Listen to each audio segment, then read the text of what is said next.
Hi guys, gawa pala tayo ng atsara. Meron pala akong red bell pepper, papaya na kinudkod, may paminta, may suka, meron na ring carrots, tapos meron na ding pasas, asukal, luya, may bawang na din pala dyan. Yan yung mga ingredients niyan. Tapos ganito yung pagkudkod ng papaya. Maliliit yan kaya sobrang hirap na hirap ako.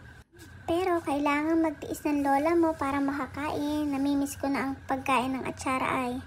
Sa amin sa Marinduque, ang dami niyang handa at sa kasalan, birthdayhan, meron niya. Hindi yan mawawala. Pang alis umay sa mga kinain niyo.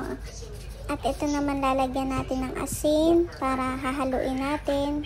Kamas-kamasin natin. Malinis po pala yung kamay ko dyan ha. Naghuhugas po ako ng kamay ko para malinis naman yung paggawa natin atsara.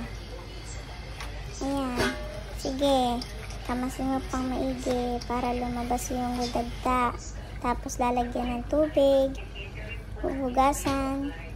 Ganyan lang po yung paggagawa ng atsara. Pagkatapos, lalagay na po sa salaan. Ganyan lang po. Tapos, pipigain na po yan hanggang mawala ng tubig. Yung pinanghugas po na tubig. Ganyan lang naman po. Pagka natapos na pong pigaan, ililipat na po sa kabilang lagayan. At pagkatapos, ilalagay na yung mga ingredients. Pagsasama-samahin lang po yung ingredients, suka, ganyan, yung bawang at luya.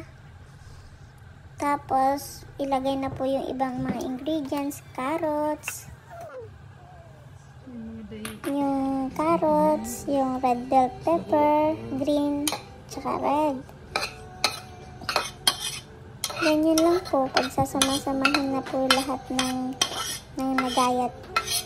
Matrabaho lang po talaga ang atsara.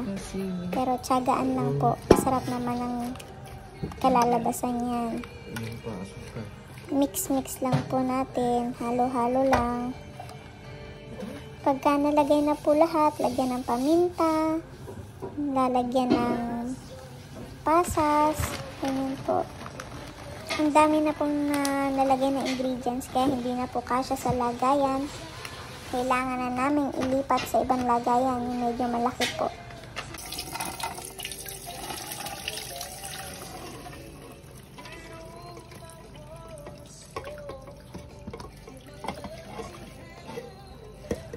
At ayan na po, pag nahalo na po, lalagyan na po din ng asukal, tansya-tansya na lang po. Tapos, asin, ganyan. Tasahan na lang kung anong kulang. Wala na po kaming, sukat-sukat. Kasi mga patsambahan lang po. Pero masarap talaga yan.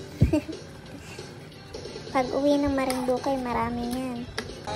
Maraming papaya. Dito sa Macau, mahal ang papaya. Kaya buti na lang, yung biyanan ko pong mabait ay may dala pong papaya. Libre lang po. Sarili niya pong tanim yun. Kaya, gumawa kami ng atsara. At yun na po. Tapos na yung atsara namin. Ilalagay na po sa rep para mas masarap.